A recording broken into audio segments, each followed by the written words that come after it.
നമുക്ക് തോന്നുന്നത് അങ്ങ് ജ്യോധയെ നിക്കാഹ് കഴിക്കേണ്ട ആവശ്യമൊന്നുമില്ലെന്നാണ്. അവിടത്തേക്ക് അവളെ അന്തപുരത്തിൽ ദാസിയാക്കി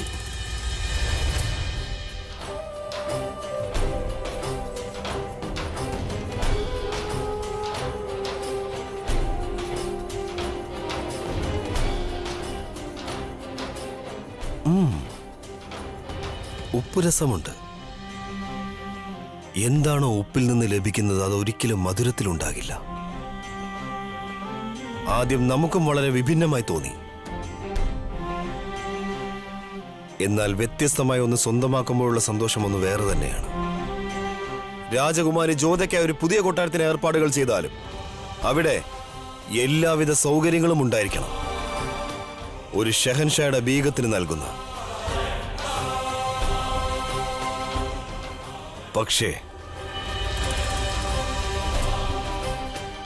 പക്ഷേ എല്ലാ ദാസിമാരും ചെയ്യുന്ന ജോലി മുഴുവനും ബീഗം തന്നെ ചെയ്യുന്നതായിരിക്കും. അവൾ വീണ്ടും ഷെഹൻഷായ്ക്കായി കാത്തിരിക്കും. മനസ്സിലായി ജലാൽ, അങ്ങയുടെ ഉത്തരവിനെയും അങ്ങയുടെ ലക്ഷ്യത്തെയും. യാ അല്ലാ, എന്തു മന്ത്രമാണ് ആ ജ്യോത പ്രയോഗിച്ചിരിക്കുന്നത്? ഷെഹൻഷാ അവൾക്ക് എല്ലാം നൽകാൻ തയ്യാറായിരിക്കുന്നു. രേഷം, നീ ജലാൽ അവൾക്ക് നൽകാൻ പോകുന്നത് മാത്രമേ കണ്ടുള്ളൂ. നീ അത് കണ്ടില്ല ജലാൽ അവളിൽ നിന്നും തട്ടിയെടുക്കാൻ പോകുന്നത്. ജ്യോതയ്ക്ക് ചിലത് നൽകിക്കൊണ്ട് ജലാൽ അവളുടെ സ്വാതന്ത്ര്യം തട്ടിയെടുക്കും. എല്ലാ സൗകര്യവും നൽകും, പക്ഷെ അവളുടെ സുഖങ്ങളെല്ലാം തട്ടിയെടുക്കും. ജ്യോത രാജ്ഞിയുടെ കിരീടമണിഞ്ഞേക്കും, പക്ഷെ അവളുടെ ശിരസ് എപ്പോഴും താഴ്ന്നു തന്നെ ഇരിക്കും. പിന്നെ ജ്യോതിക്ക് ജീവിക്കാനും കഴിയില്ല, മരിക്കാനും കഴിയില്ല. ഇത്തവണ വളരെ വലിയ കേളിയാണ് നടത്തിയത് ജലാൽ.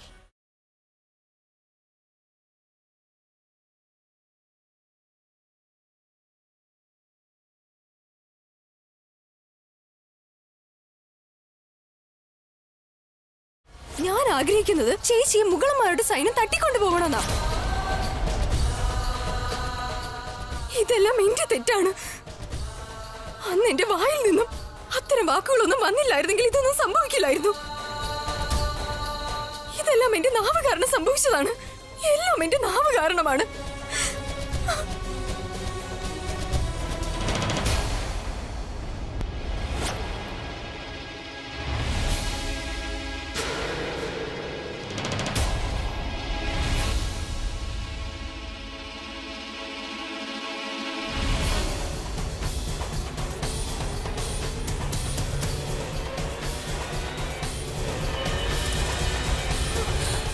സുകന്യ,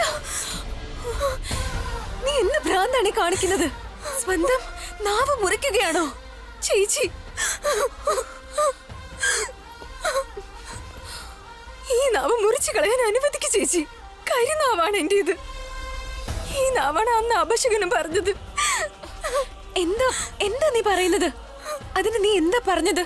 കുമാരിമാരെ, അമ്മ മഹാറാണിയുടെ ആരോഗ്യം വളരെ മോശമായിരിക്കുന്നു. സുകന്യ, ഇനി നീ അമ്മയോട് അങ്ങനെ എന്തെങ്കിലും പറഞ്ഞോ? അത് കാരണമാണോ അമ്മയുടെ ആരോഗ്യം മോശമായത്? അതുകൊണ്ടാണോ നീ നിന്റെ നാവ്? ഇല്ല ചേച്ചി, അതുകൊണ്ടൊന്നും അല്ല. ശരി, ഞാൻ നിന്നോട് പിന്നീട് സംസാരിക്കാം. ആദ്യം അമ്മയുടെ ആരോഗ്യസ്ഥിതി ഒന്ന് നോക്കട്ടെ.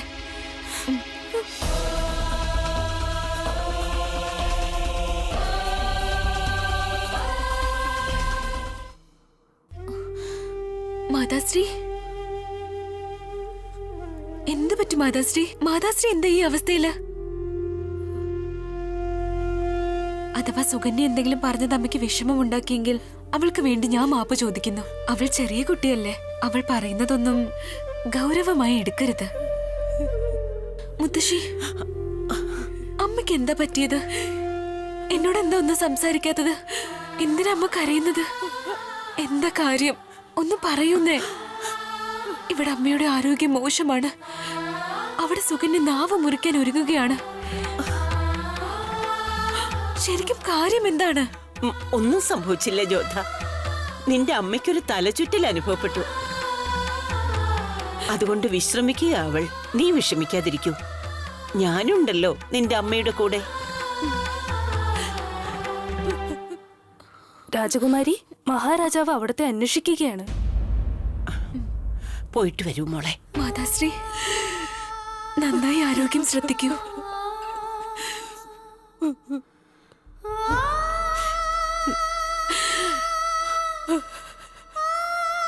ധൈര്യമായിരിക്കും മേനാവതി, ധൈര്യമായിരിക്കും.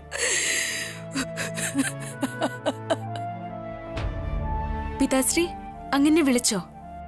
മാം നിന്നോട് ചിലത് ചോദിക്കാൻ ആഗ്രഹിക്കുന്നു ജോധ. എന്താണ് പറഞ്ഞതെന്ന് ഓർമ്മയുണ്ടോ?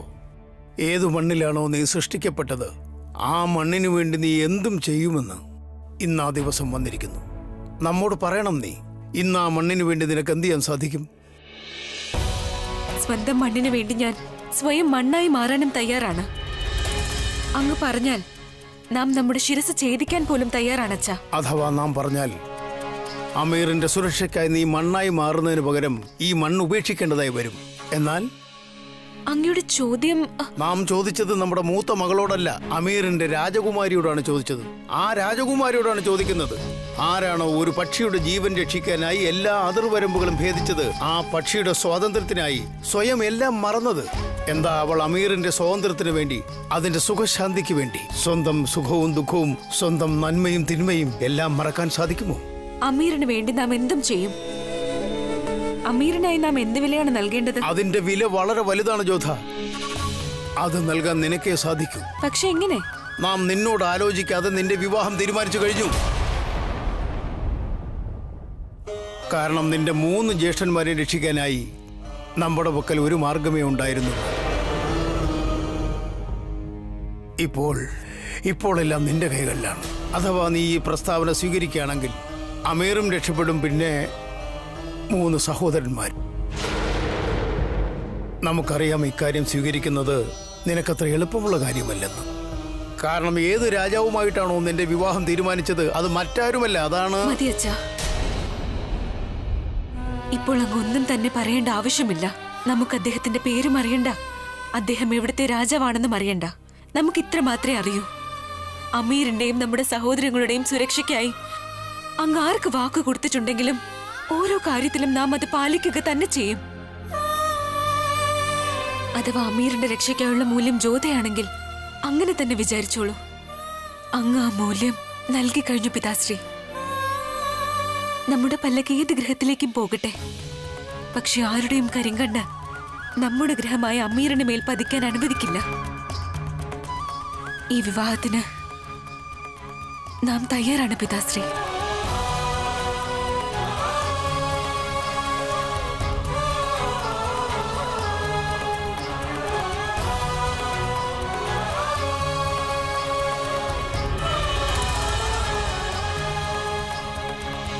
എന്താ അങ്ങ് ജ്യോതിയോട് പേര് പറഞ്ഞില്ലേ? എന്തുകൊണ്ട്? അവൾ നമ്മെ തടഞ്ഞു. അവളത് അറിയാനേ ആഗ്രഹിച്ചില്ല. നാം ആരുമായിട്ടാണ് അവളുടെ ബന്ധം ഉറപ്പിച്ചതെന്ന്. അവൾ നമ്മോട് എങ്ങനെയും പറഞ്ഞു അവൾക്ക് നമ്മുടെ തീരുമാനത്തിൽ പൂർണ്ണ വിശ്വാസമുണ്ടെന്ന്. അവൾ അങ്ങേ എത്രമാത്രം വിശ്വസിക്കുന്നു. എന്നിട്ട് നാം അവളോട് ചെയ്തതോ വിശ്വാസവഞ്ചനയല്ലേ?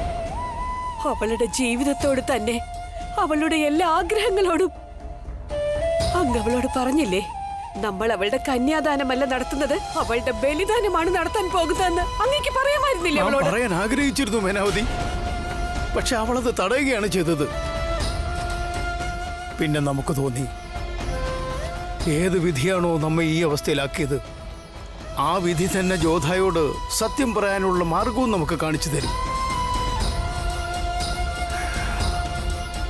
നമ്മുടെ വിധി നമുക്ക് സത്യം പറയാനുള്ള ധൈര്യം നൽകിയില്ല. ഒരുപക്ഷെ ജോധയുടെ വിധി അതവൾക്ക് ഈ സത്യത്തെ അംഗീകരിക്കാനുള്ള ശക്തി നൽകിയിരുന്നെങ്കിൽ.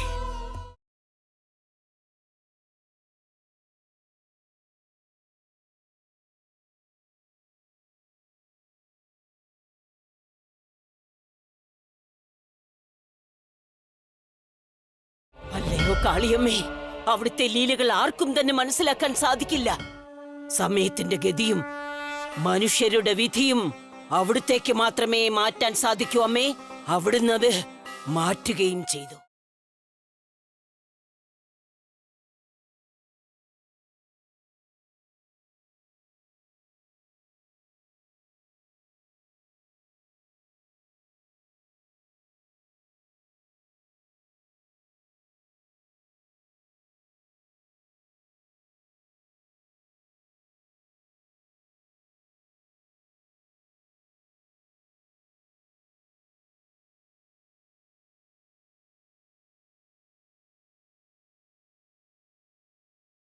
രാജകുമാരി ജോധയുടെയും മുഗൾ ബാദ്ഷയുടെയും ബന്ധത്തിന്റെ വാർത്ത 4 ഭാഗത്തും അറിഞ്ഞു കഴിഞ്ഞിരുന്നു. ആ വാർത്ത കേട്ടപ്പോൾ എല്ലാ രാജാക്കന്മാരും ഭാർമലിനോട് വൈരാഗ്യത്തിലായി. മറ്റു രാജാക്കന്മാരുടെ ഈ വിരോധത്തിൽ അയാളുണ്ടായിരുന്നു. വരും കാലത്ത് സ്വന്തം പേര് ഏറ്റവും വലിയ വീരയോദ്ധാക്കളുടെ പട്ടികയിൽ എഴുതപ്പെടാൻ പോയ ആൾ, വിവാഡയിലെ രാജകുമാരൻ, ഉദിച്ചു നിൽക്കുന്ന സൂര്യൻ, മഹാറാണ വംശത്തിന്റെ വീരൻ, വരും കാലത്തിലെ മഹാറാണ പ്രതാപ്.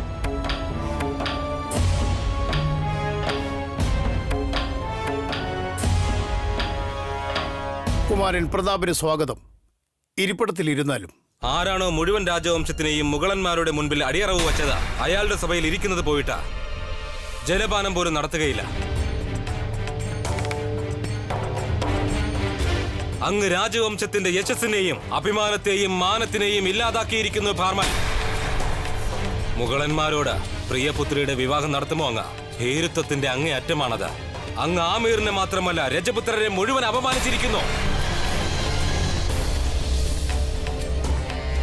അപ്പോൾ നാം അങ്ങയോടൊന്ന് ചോദിച്ചോട്ടെ, എവിടെയായിരുന്നു ഈ സൂര്യവംശം?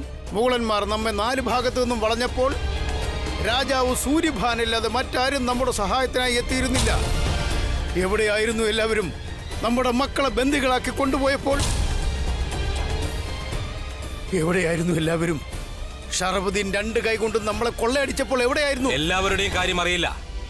പക്ഷെ അങ്ങ് ഞങ്ങൾക്ക് യുദ്ധക്ഷണം നൽകിയിരുന്നുവെങ്കിൽ ഉറപ്പായും ഞങ്ങൾ അങ്ങയോടൊപ്പം ഉണ്ടാകുമായിരുന്നു. അങ്ങ് നമുക്ക് യാതൊരു ക്ഷണവും നൽകിയില്ല. ഈ വിവാഹത്തിനും നാം അങ്ങേ ക്ഷണിച്ചിരുന്നില്ലല്ലോ. പിന്നെ എന്തിനാണ് വന്നത്? നമുക്ക് വരേണ്ടി വന്നു. കാരണം ഈ വിഷയം വ്യക്തിപരമായ ഒന്നല്ല. ഇത് മുഴുവൻ രജപുത്രന്മാരുടെയും കാര്യമാണ്. ഓരോ രാജാക്കന്മാരുടെയും വിഷയമാണ്. അവരുടെ നിയമങ്ങളെയാണ് അങ്ങ് തച്ചുടച്ചുകൊണ്ടിരിക്കുന്നത്. അവരുടെ മാനത്തെയും അഭിമാനത്തെയുമാണ് അങ്ങ് മുഗളന്മാർക്ക് അടിയറ വയ്ക്കാൻ പോകുന്നത്. ഇങ്ങനെയുള്ള കാര്യങ്ങൾ സംസാരിക്കാതിരിക്കുന്നതാണ് നല്ലത്. അമീറിനെ സ്വന്തമാക്കണം എന്ന സ്വപ്നം അങ്ങും കണ്ടതല്ലേ? അങ്ങും അമീറിനെ ആക്രമിച്ചതല്ലേ? അങ്ങ് സ്വന്തം സഹോദരനായ ശക്തി സിംഗിന്റെ രക്തത്തിനായി ദാഹിക്കുകയല്ലേ? അയാളുടെ നാവിൽ നിന്ന് വരുന്ന ഇത്തരം സംഭാഷണങ്ങൾ ശോഭ നൽകുകയില്ല. വിപരീത അവസ്ഥയിൽ നമുക്കൊരു മുഗളന്റെ സഹായം മാത്രമാണ് ലഭിച്ചത്. നാം ഒരു മടിയും കൂടാതെ പറയുകയാണ്, അമീറിലെ ആയിരക്കണക്കിന് ജീവൻ രക്ഷിക്കാനാണ് നാം മുഗളന്മാരുമായി കൈകോർത്തത്. നിരപരാധികളായ സ്ത്രീകളുടെ ദാമ്പത്യം രക്ഷിക്കുന്നതിനായി നാം നമ്മുടെ മകളുടെ നെറുകയിൽ ഒരു മുഗളന്റെ പേരിലുള്ള സിന്ദൂരത്തെ സ്വീകരിച്ചു. മണ്ണിനു വേണ്ടി എത്ര പേർ മണ്ണായി തീർന്നു എന്നറിയില്ല. ഒരേ ഒരു കാര്യത്തിലൂടെ ഈ പ്രശ്നം പരിഹരിക്കപ്പെടുമെങ്കിൽ പിന്നെ വിരോധം എന്തിനാണ്? ഈ ബന്ധം അങ്ങേ അത്രയധികം ചൊടിപ്പിക്കുന്നുവെങ്കിൽ എങ്കിൽ എടുത്താലും ഉടവാൾ, എന്നിട്ട് മുഗളന്മാർക്കെതിരായി നിന്നാലും. അങ്ങയ്ക്കത് ചെയ്യാൻ സാധിക്കില്ല. കാരണം അങ്ങ് ഇതുവരെയും ഒരു രാജാവായി മാറിയിട്ടില്ല. അങ്ങയുടെ പക്കൽ ശക്തിയുമില്ല, സൈന്യവും. ഒരു ശൂരവീരന് സ്വന്തം ശക്തി പ്രകടിപ്പിക്കുന്നതിന് സൈന്യത്തിന്റെ ആവശ്യമില്ല. അവസരമാണ് ആവശ്യമായിട്ടുള്ളത്. ആ അവസരം അങ്ങേക്ക് ലഭിച്ചിരുന്നു. എന്നാൽ അങ്ങ് അങ്ങയുടെ പുത്രന്മാരുടെയും സ്വന്തം സൈനികരുടെയും ജീവന് സ്വന്തം അഭിമാനത്തെക്കാൾ അധികം മഹത്വം നൽകി. അങ്ങ് മറന്നുപോയിരുന്നു, ഒരു യോദ്ധാവ് സ്വന്തം ജീവനേക്കാൾ അധികം സ്വന്തം യശസ്സിനെയും മാനത്തെയും അഭിമാനത്തെയുമാണ് മാനിക്കുന്നത്. അതിനായാണ് ജീവിക്കുന്നതെന്ന് അങ്ങ് മറന്നുപോയി. നമ്മൾ ശിരസിലണിയുന്ന ഈ തലപ്പാവിന്റെ കാര്യം നമ്മുടെ അഭിമാനത്തിന്റെ ഭാഗമായാണ് ഇത് ധരിക്കുന്നത്. നമ്മുടെ ശിരസ് ഛേദിക്കപ്പെട്ട് താഴെ വീഴേണ്ടി വന്നാലും നമ്മുടെ തലപ്പാവ് ആരുടെ മുമ്പിൽ തല താഴ്ത്തില്ല. കുനിഞ്ഞിരിക്കുന്ന ശിരസിൽ കാർക്കിച്ചു തുപ്പ.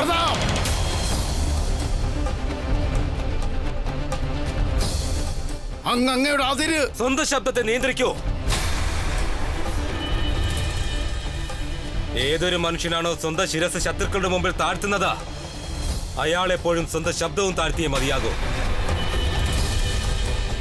സ്വന്തം ശബ്ദമോ സ്വന്തം സ്ഥാനമോ സ്വന്തം തലപ്പാവോ ഉയർത്തിപ്പിടിച്ചു നിൽക്കാനുള്ള യാതൊരു അധികാരവും അങ്ങേക്കില്ല. ചരിത്രത്തിൽ വീരന്മാരുടെ പേര് സുവർണ ലിപിയാൽ എഴുതപ്പെടുന്നു. പക്ഷെ അങ്ങയുടെ പേര് കറുത്ത ലിപിയാൽ എഴുതപ്പെടും.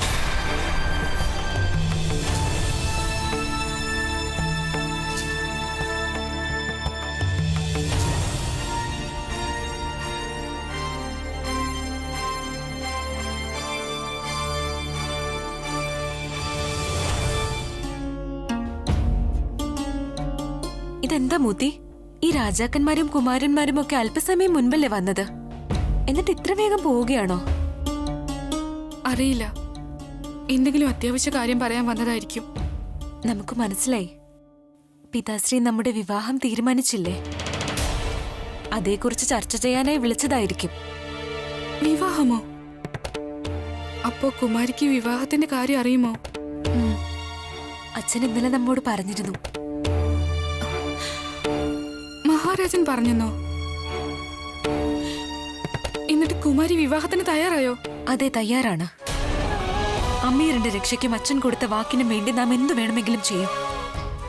അച്ഛൻ ഏത് രജപുത്രനെയാണോ നമുക്ക് വേണ്ടി തിരഞ്ഞെടുത്തിരിക്കുന്നത്, നമുക്കത് സ്വീകാര്യമാണ്. രാജപുത്രനോ?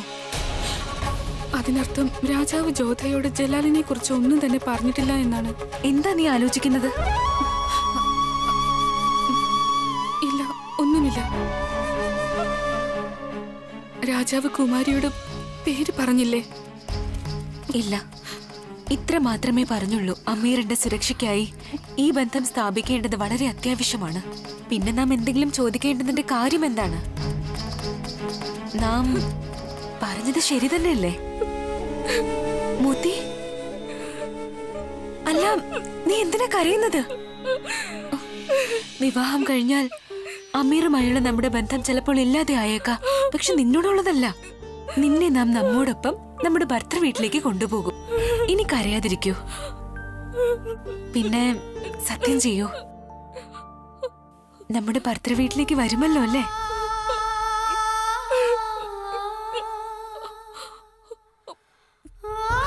ഞാൻ കുമാരിക്ക് വാക്ക് തരികയാണ്.